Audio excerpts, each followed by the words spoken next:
جمع ہوں گے، اس دن بھی یہی عالم ہوگا، انسان کے پاس آج تو پھر بھی کچھ مال و دولت ہوگا، اس دن کچھ بھی نہ ہوگا، اور پھر اس دن بھی بعض وہ ہوں گے جو فریق فی الجنہ میں شامل ہوں گے، جنتی گروہ ہوگا، اور بعض گروہ فریق فی السعیر والا ہوگا، جہنمی گروہ ہوگا۔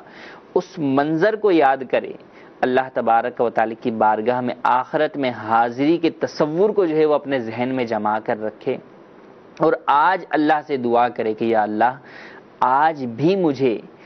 جنت والے گروہ میں شامل کر دے، اور کل قیامت کے دن بھی مجھے جنتیوں کے اندر ہی شمار فرما، جنتیوں والا ہی معاملہ فرما،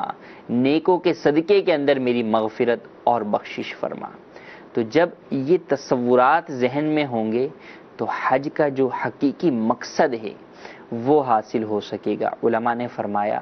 کہ جب بندہ حاجی حج کے لیے جاتا ہے، اپنے ہاتھ سے کعبۃ اللہ شریف کی دیوار کو چھوتا ہے، کعبۃ اللہ شریف کے پردے کو جو ہے وہ چھوتا ہے، فرمایا کہ کعبۃ اللہ شریف کے پردے کو چھوتے ہوئے، اس کو پکڑ کر گریہ وزاری کرتے ہوئے انسان یہ تصور باندھے کہ دنیا میں جس طریقے سے اگر انسان کو کسی سے کوئی چیز لینی ہو تو اس کے جو ہے وہ دامن سے لپٹ جاتا ہے، اللہ تبارک و تعالی جسم و جسمانیت سے پاک ہے،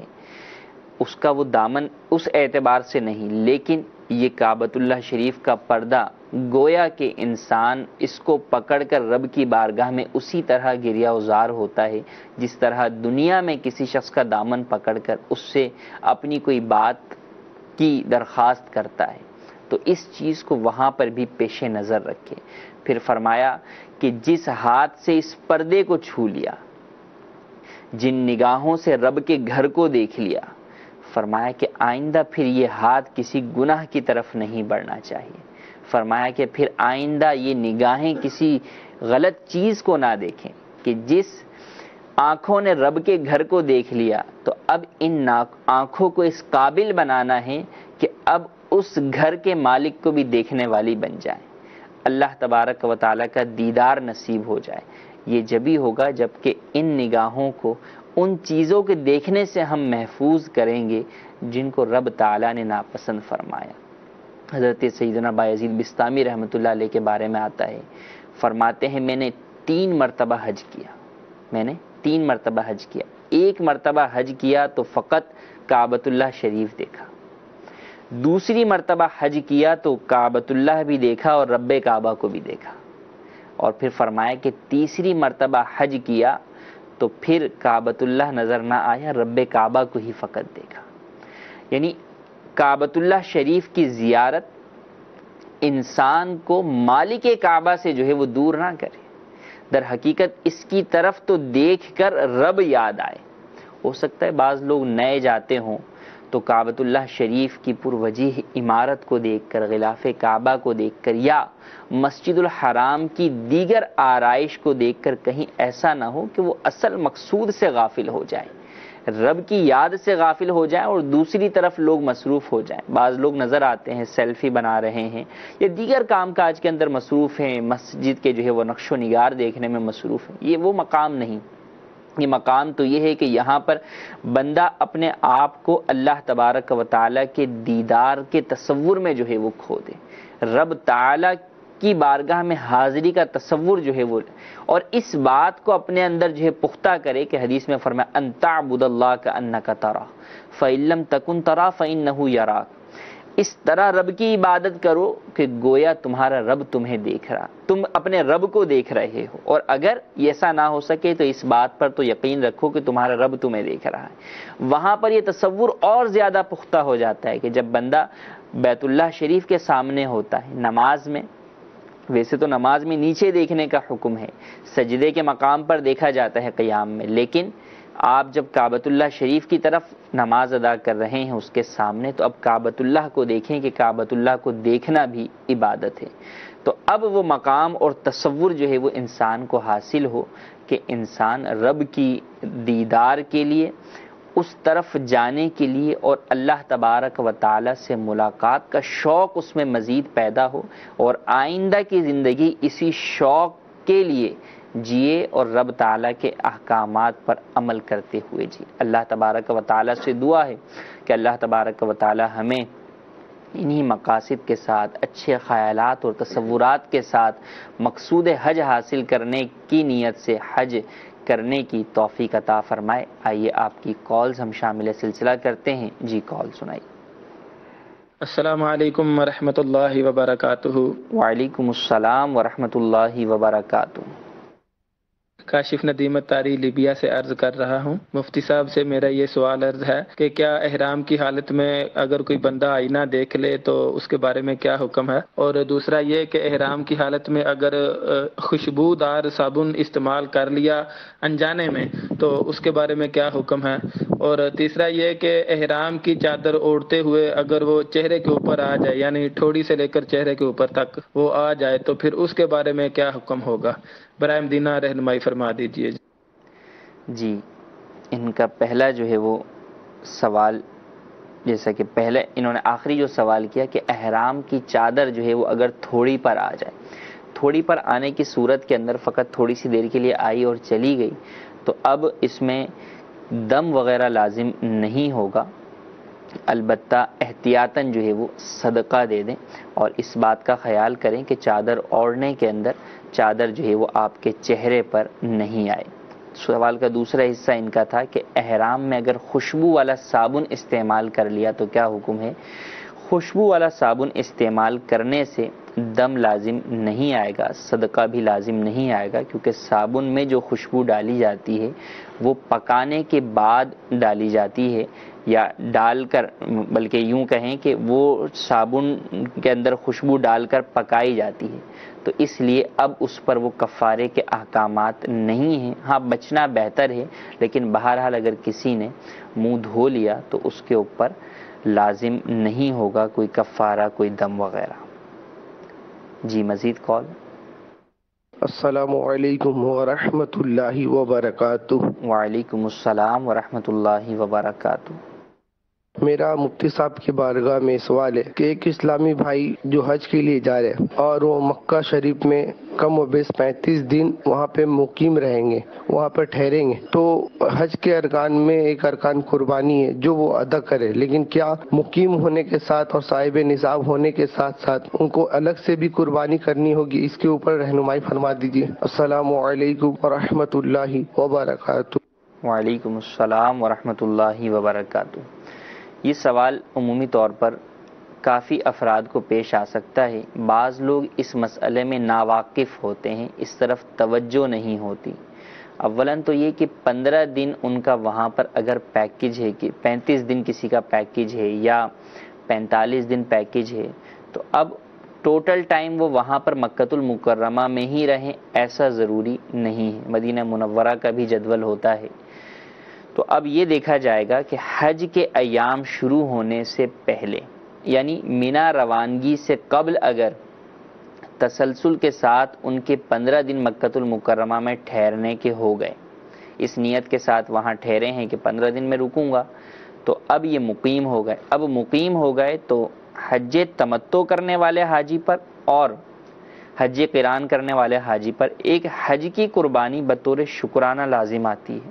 جبکہ حج افراد کرنے والے پر وہ قربانی لازم نہیں۔ اور دوسری قربانی ہے حج کی، حج کے علاوہ جو قربانی ہے وہ ہے سالانہ عید الاضحیٰ کی قربانی۔ اب عید الاضحیٰ کی قربانی کے لیے شرط ہے کہ عاقل ہو، بالغ ہو، صاحب نصاب ہو اور مقیم ہو، مسافر نہ ہو۔ تو جو شخص مقیم ہے، صاحب نصاب بھی ہے کہ اس کی ملکیت میں 7.5 تولہ سونا یا 52.5 تولہ چاندی کی مالیت کے برابر کے مطابق جو ہے وہ مال ہے، یا 52.5 تولہ چاندی کی مالیت کے برابر حاجت اصلیہ سے زائد دیگر کوئی سامان، کرنسی، دیگر چیزیں ہیں تو وہ صاحب نصاب ہے اور مقیم بھی ہے، تو اس پر سالانہ قربانی بھی لازم ہے۔ اب بہرحال جب اس پر سالانہ قربانی لازم ہے تو وہ اسے ادا کرنی ہوگی۔ ہاں سالانہ قربانی اس کے لیے وہیں حرم میں ادا کرنا یہ ضروری نہیں ہے، اپنے ملک میں بھی وہ ادا کروا سکتا ہے، لیکن یہ ضروری ہوگا کہ اپنے ملک میں ایسے وقت میں اپنی قربانی کا جانور ذبح کروائے کہ جس وقت مکۃ المکرمہ میں بھی قربانی کا وقت ہو اور یہاں اپنے ملک میں بھی قربانی کا وقت موجود ہو، تو دونوں جگہ پر قربانی کا وقت موجود ہو۔ عمومی طور پر ہمارے ہاں پاکستان میں اور عرب شریف کے چاند میں عموماً ایک دن کا فرق ہوتا ہے، تو اس میں اس بات کا پھر خیال رکھا جائے گا کہ وہاں کے دوسرے دن جو ہے وہ اس کی قربانی ہو، جبکہ یہاں پر پہلا دن قربانی کا ہوگا، یا پھر یہاں کے دوسرا دن ہو اور وہاں کا تیسرا دن ہو۔ اب اگر یہاں تیسرے دن کروایا گا جبکہ وہاں قربانی کا وقت ختم ہو گیا تو یہ جائز نہیں ہوگا۔ تو بہرحال مقیم حاجیوں پر قربانی لازم ہوگی۔ اور ایک اور اس میں مسئلہ ہے، مثال کے طور پہ مکۃ المکرمہ سے پہلے، مکۃ المکرمہ میں وہ حاجی مینا اور عرفات کی طرف جانے سے پہلے تو مقیم نہیں تھا، مسافر تھا، لیکن اب وہ مینا کی طرف روانہ ہو گیا 10، 11، 12 ذوالحجۃ الحرام۔ قربانی کا وقت 12 ذوالحجۃ الحرام کی غروب آفتاب تک ہے، غروب آفتاب سے پہلے تک ہے۔ تو اب اگر بعض حجاج 12ویں کو رمی کر کے مکۃ المکرمہ میں آ جاتے ہیں، شہر مکہ میں آ جاتے ہیں، اور اب ان کا وہاں پر ارادہ ٹھہرنے کا 15 دن یا اس سے زیادہ کا ہے، حج کے بعد مکے میں 15 دن یا اس سے زیادہ ٹھہرنے کا ارادہ ہے، اور یہ غروب آفتاب سے پہلے مکہ شریف میں آ گئے مینا سے، تو ایسی صورت میں بھی یہ مقیم قرار پائیں گے، اور دیگر شرائط قربانی پائے جانے کی صورت میں ان پر بہرحال قربانی کرنا واجب ہوگی۔ تو اب دو باتوں کا خیال رکھا جائے،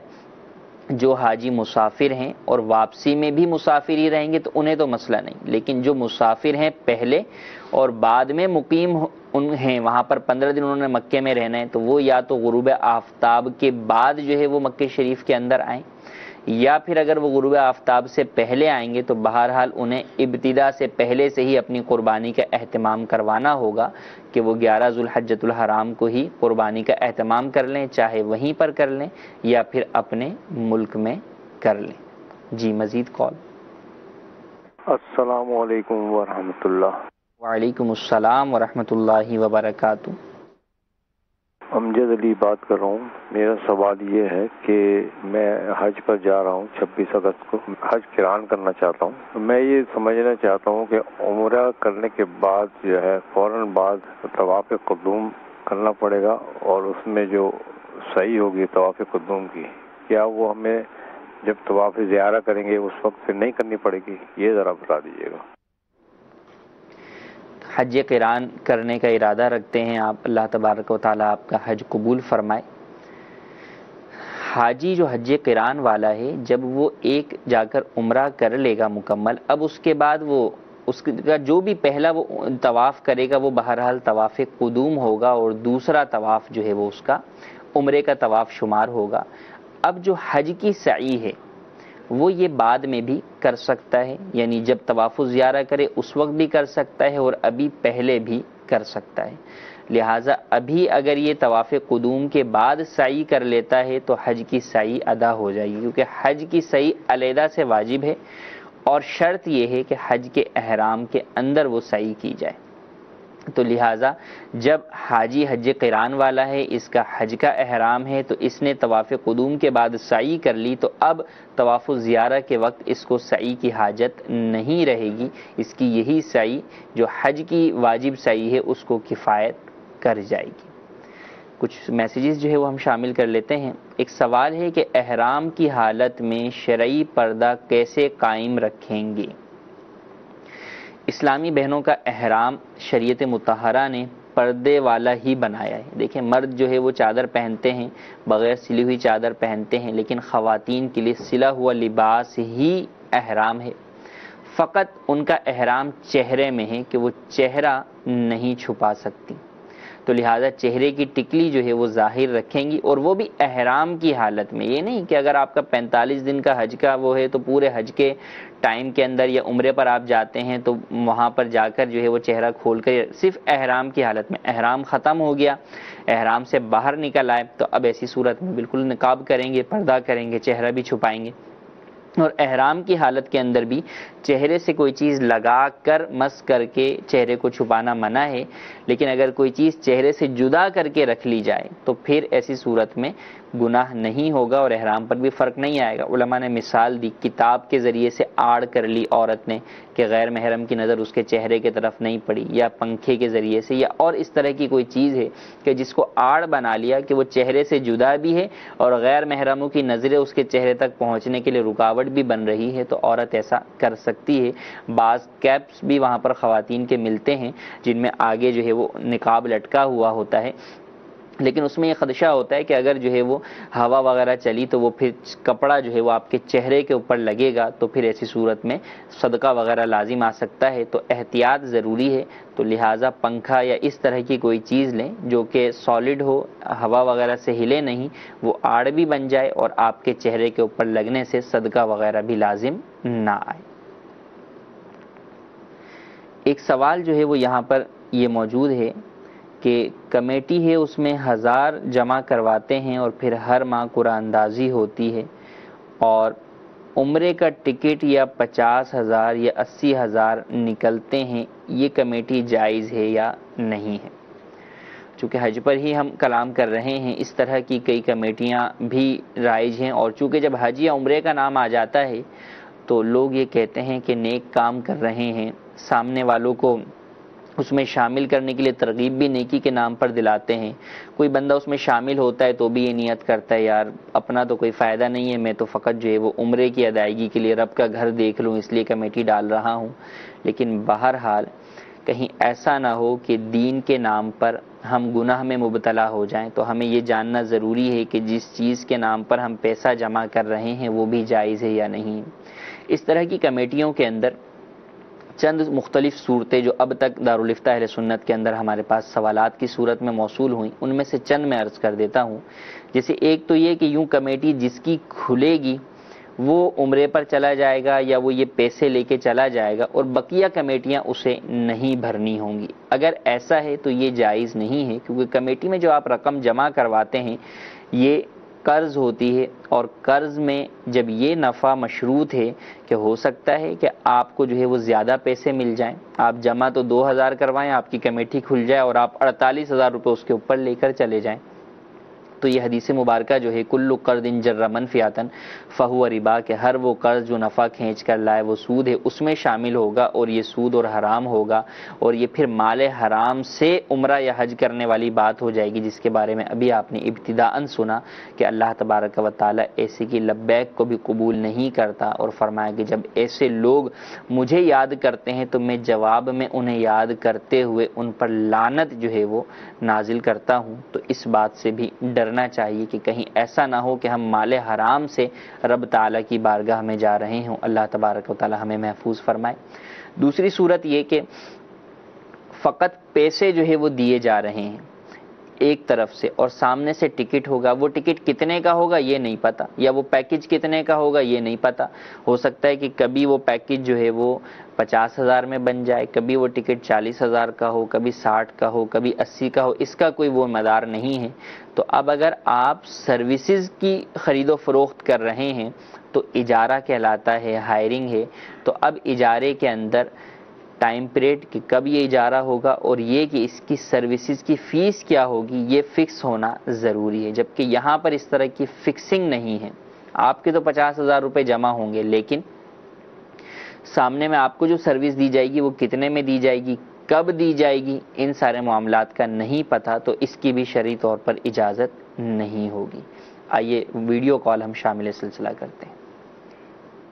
حافظ محمد ندیم گوری یو کے شہر روچ ڈیل سے عرض کر رہا ہوں کہ میقات سے احرام کیوں باندھا جاتا ہے، اس کی خاص وجہ کیا ہے؟ براہ کرم جواب عنایت فرما دیجئے، جزاک اللہ خیرا۔ میقات سے احرام کیوں باندھا جاتا ہے؟ ایک پورا دنیا کا خطہ ہے، زمین ہے، اس میں ایک بہت بڑا حصہ ہے جسے آفاق کہا جاتا ہے۔ آفاق سے مراد میقات سے باہر کی جو دنیا ہے وہ آفاق کہلاتی ہے، اور پھر ایک میقات کا حصہ آتا ہے، باؤنڈریز ہیں، 5 میقات حدیث مبارک میں بیان کیے گئے، ذوالحلیفہ، یلملم، ذات عرق اور جحفہ۔ یہ 5 جو ہے وہ میقات بیان کیے گئے کہ جو بھی شخص آفاق سے آ رہا ہے اور مکۃ المکرمہ جانے کا ارادہ رکھتا ہے اس کے لیے بغیر احرام ان میقات سے گزرنا جائز نہیں ہے۔ ہاں، جو ان میقات کے اندر رہتا ہے اور وہ مکے جانے چاہتا ہے اور حج و عمرہ کے ارادے سے نہیں جانا چاہتا تو وہ بہرحال بغیر احرام کے بھی جا سکتا ہے۔ ہاں، اگر وہ بھی حج و عمرہ کے ارادے سے جانا چاہتا ہے تو اب میقات کے اندر بھی ایک باؤنڈری ہے، وہ حدود حرم کہلاتی ہے۔ تو جو میقات کے اندر رہتا ہے اور حج و عمرہ کے ارادے سے مکۃ المکرمہ جانا چاہتا ہے اس پر بھی لازم ہے کہ وہ حدود حرم سے پہلے احرام باندھ لے۔ اور یہ آفاق سے جو باہر سے جانے والے ہیں مکۃ المکرمہ، یہ کسی بھی نیت سے جا رہے ہوں، بہرحال ان کے لیے اگر یہ مکۃ المکرمہ ڈائریکٹ جا رہے ہیں، اگرچہ اپنے کاروبار کے لیے جا رہے ہیں، اپنے رشتہ داروں سے ملنے کے لیے جا رہے ہیں، پھر بھی ان کے لیے بغیر احرام میقات کراس کرنا یہ جائز نہیں ہے۔ کیوں نہیں ہے؟ اللہ تبارک و تعالی نے کعبۃ اللہ شریف کو زمین کی ناف بنایا۔ دنیا میں سب سے پہلے زمین کا جو خطہ زمین دنیا کے اندر جو ہے معرض وجود میں آیا وہ کعبۃ اللہ شریف کی جگہ ہے، کہ جب یہ سب کچھ پانی ہی پانی تھا تو اس وقت جب تجلیات اس پانی پر پڑھی اس مقام پر خاص طور پر تو یہاں پر جھاگ پیدا ہو گیا اور یہی جھاگ پھر خشک ہو کر زمین بنا اور پھر اس سے زمین پھیلی۔ اللہ تبارک و تعالیٰ نے قرآن پاک میں ارشاد فرمایا کہ اللہ نے دحاہا زمین کو پھیلایا، تو زمین کو پھر پھیلایا تو فرمایا کہ ناف اصل جو انسانی بدن میں جیسے ناف ہے کہ اگر وہ کھل جائے تو انسانی بدن جو ہے وہ جدا ہو جاتا ہے، ٹکڑے ٹکڑے ہو جاتا ہے، انسان کے مرنے کے بعد یہ ناف ہی کھلتی ہے جو انسان کے اعضاء جو ہے وہ آگے پیچھے ہو جاتے ہیں۔ فرمایا اسی طرح کعبہ جو ہے وہ زمین کی ناف ہے، تمام تجلیات کا نزول اسی جگہ پر ہوتا ہے اور اسی سے پوری زمین پر پھیلتا ہے۔ تو بتانے کا مقصد یہ کہ یہ اللہ تبارک و تعالیٰ نے اس کو اپنا گھر قرار دیا اور عین اسی کی سیدھ میں ساتوں آسمان کے اوپر بیت المعمور ہے جو کہ فرشتوں کا قبلہ ہے اور فرشتے اس کا طواف کرتے ہیں۔ کعبۃ اللہ شریف کو اللہ تبارک و تعالیٰ کے نبی علیہ السلام حضرت آدم علیہ السلام سے پہلے فرشتوں نے بنایا اور پھر فرشتوں کے بعد حضرت آدم علیہ السلام نے بنایا اور پھر حضرت ابراہیم علیہ السلام نے اس کی تعمیر کی۔ اب یہ اللہ تبارک و تعالیٰ کا گھر ہے اور مکرم معظم گھر ہے۔ اللہ تبارک و تعالیٰ نے اس کو بیتی کہا، میرا گھر، اس کی عزت اور شرف کو بڑھانے کے لیے۔ اب اس کے ارد گرد ایک مخصوص ایریا جس کو حدود حرم کہا جاتا ہے اور اس کے بعد میقات۔ تو بات تھی کہ میقات سے بغیر احرام کیوں نہیں گزر سکتے؟ وہ اس لیے کہ جب بھی کوئی شخص دنیا کے اندر بھی اگر کسی معزز بارگاہ میں جاتا ہے تو وہاں کا ڈریس جو ہے وہ پہنتا ہے۔ بادشاہ کے پاس جانے کے اپنے جو ہے وہ اصول و ضوابط ہوتے ہیں، قاعدے قانون ہوتے ہیں۔ کسی ادارے میں اگر آپ کام کرتے ہیں تو اس ادارے سے باہر تو آپ کچھ بھی پہنیں لیکن ادارے میں آپ یونیفارم میں ہی ہوتے ہیں۔ جب آپ اللہ تبارک و تعالیٰ کے دربار میں حاضر ہو رہے ہیں، رب کے گھر کی طرف جا رہے ہیں، بیت اللہ کی طرف جا رہے ہیں، تو اب اس بات کی اجازت نہیں کہ آپ بغیر یونیفارم کے حاضر ہوں۔ وہاں پر جب آپ حاضر ہو رہے ہیں تو اب یونیفارم پہننا اللہ تبارک و تعالیٰ کی بارگاہ میں اس کی جانب سے دیا ہوا جو لباس ہے کہ مرد جو ہے وہ بغیر سلا ہوا لباس پہنے اور ایک خاص نیت کریں تاکہ اس نیت کے ذریعے سے ان پر یہ بات آشکار ہو جائے، واضح ہو جائے کہ وہ عام کسی دربار میں نہیں جا رہے بلکہ جو سارے بادشاہوں کا بادشاہ ہے، مالک و خالق عز و جل ہے، اس کی بارگاہ میں جا رہے ہیں۔ تو لہٰذا جب اس کی بارگاہ میں جانے کے لیے بندہ نیت کرتا ہے تو وہ نیت انسان کو دنیاوی معاملات سے جدا کر دیتی ہے، تعلقات دنیا کے اس کے توڑنے کا اسے کہتی ہے اور اسے یہ بات کہی جاتی ہے کہ فقط اپنا دماغ، دھیان، دل سب کچھ اللہ تبارک و تعالیٰ کی جانب جو ہے وہ رکھو، اللہ تبارک و تعالیٰ کی نیت ہو، خالص نیت ہو۔ اس لیے فرمایا کہ خاص طور پر احرام پہن کر بندہ جائے اور وہ میقات سے جائے، اور پھر جب بندہ میقات سے جاتا ہے تو گویا کہ اس کے اپنے نفس کے اندر دنیا سے ایک تعلق جو ہے وہ ٹوٹتا چلا جاتا ہے، اور پھر جب مزید حرم کی طرف جاتا ہے تو اب اور تجلیات کا نزول ہوتا ہے، اور پھر خاص طور پہ چونکہ یہ جو علاقے ہیں یہ تجلیات جتنا قرب حاصل ہوتا جاتا ہے تجلیات بڑھتی چلی جاتی ہیں، تو ان تجلیات کے لیے گویا بندے کو پہلے سے تیار کیا جاتا ہے۔ اور اسی کا ایک پس منظر ہے وہ اس طرف بھی کہ دیکھیں حج کے اندر بھی عرفات سے مزدلفہ بلایا جاتا ہے، مزدلفہ سے مینا، اور پھر مینا سے پھر طواف و زیارت کے لیے بندہ بیت اللہ کی طرف آتا ہے۔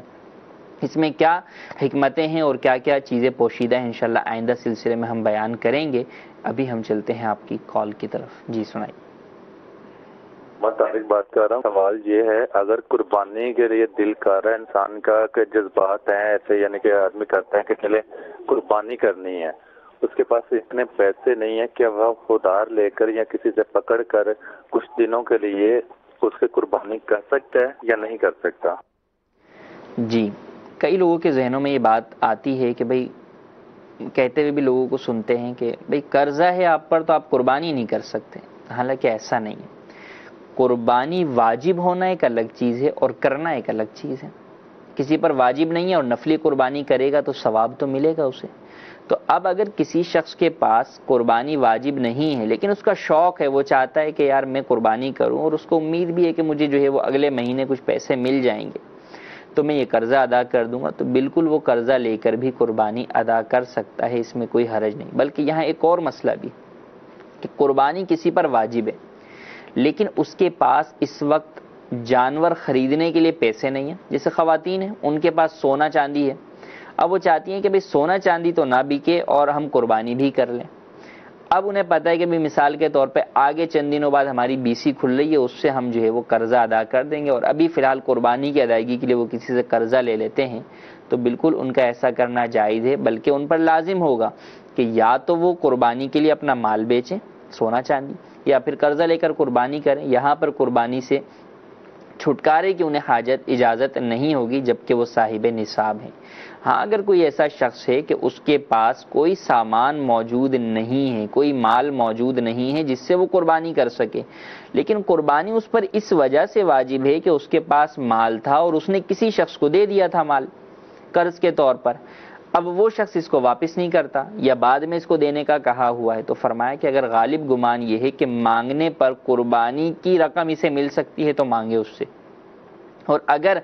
مانگنے پر قربانی کی رقم نہیں مل سکتی تو پھر اس کے اوپر جو ہے وہ قربانی واجب نہیں ہوگی۔ لیکن اگر وہ بھی چاہتا ہے کہ نہیں جس کو دیا ہوا ہے پیسہ اس سے تو نہیں ملے گا لیکن کسی اور سے مل سکتا ہے، میں اس سے لے کر قربانی کر لیتا ہوں، تو بالکل قرض لے کر قربانی کی جا سکتی ہے، اس میں کوئی گناہ نہیں ہے، بلکہ نفل کرنے والوں کے لیے، واجب کرنے والوں کے لیے واجب کا ثواب اور نفل کرنے والوں کے لیے بھی نفل کا ثواب اور قربانی کی فضیلت کا حصول بہرحال اپنی جگہ موجود رہے گا۔ جی مزید کال۔ ہند کے شہر جبل پور سے دلشاد اتاری بول رہا ہوں۔ میرا دارالفتہ میں یہ سوال ہے کہ اگر ظہر کی نماز میں آخری میں نماز ملی، آخری کی ایک رکعت ملی، اب کیا دوسری رکعت جب ہم پڑھیں گے سلام پھیرنے کے بعد، امام کے سلام پھیرنے کے بعد، کیا اس میں تحیات پڑھیں گے یا کھڑے ہوں گے؟ برائے کرم جواب ارشاد فرما دیجیے۔ جب آپ نے امام کے ساتھ ایک رکعت پائی تو ایسی صورت کے اندر جب آپ امام کے سلام پھیرنے کے بعد کھڑے ہوں گے اور اپنی ایک رکعت ادا کریں گے تو اس میں جب آپ امام کے ساتھ شامل ہوئے تو اس وقت ثنا نہیں پڑھی تھی تو اولاً ثنا پڑھیں گے، پھر سورہ فاتحہ پڑھیں گے اور پھر اس کے ساتھ کوئی سورت ملائیں گے اور رکوع سجدہ مکمل کر کے اب آپ بیٹھ جائیں گے۔ جب بیٹھ جائیں گے تو اب آپ قعدہ کریں گے اور پھر کھڑے ہوں گے، اور کھڑے ہوتے وقت آپ پھر سورہ فاتحہ سورت ملائیں گے، رکوع سجدہ کریں گے، اب نہیں بیٹھیں گے، اب کھڑے ہو جائیں گے، اور پھر آخری رکعت کے اندر سورہ فاتحہ پڑھ کے رکوع سجدہ کر کے قعدہ کر کے نماز مکمل کر لیں گے۔ تو قرات کے اعتبار سے جو مسبوق نمازی ہوتا ہے جس کی کچھ رکعتیں رہ جائیں وہ نئے نمازی کی طرح ہوتا ہے، لیکن ترتیب رکعات کے اعتبار سے وہ مقتدی ہی ہوتا ہے، تو وہ امام والی رکعتوں کو پلس کر کے ہی نماز ادا کرے گا۔ اللہ تبارک و تعالی سے دعا ہے کہ اللہ تبارک و تعالی ہم نے جو سنا اسے یاد رکھنے اور اس پر ہمیں عمل کرنے کی توفیق عطا فرمائے، اور حج کو کما حقہ اس کے آداب اور شرائط کے ساتھ بجا لانے کی توفیق عطا فرمائے۔ آمین بجاہ النبی الامین۔ صلو علی الحبیب صلی اللہ تعالی علی محمد صلی اللہ۔ گزارے کیسے زندگی، آؤ علماء سے پوچھ لے، آئے جو مشکل پیش کوئی، آؤ علماء سے پوچھ لے۔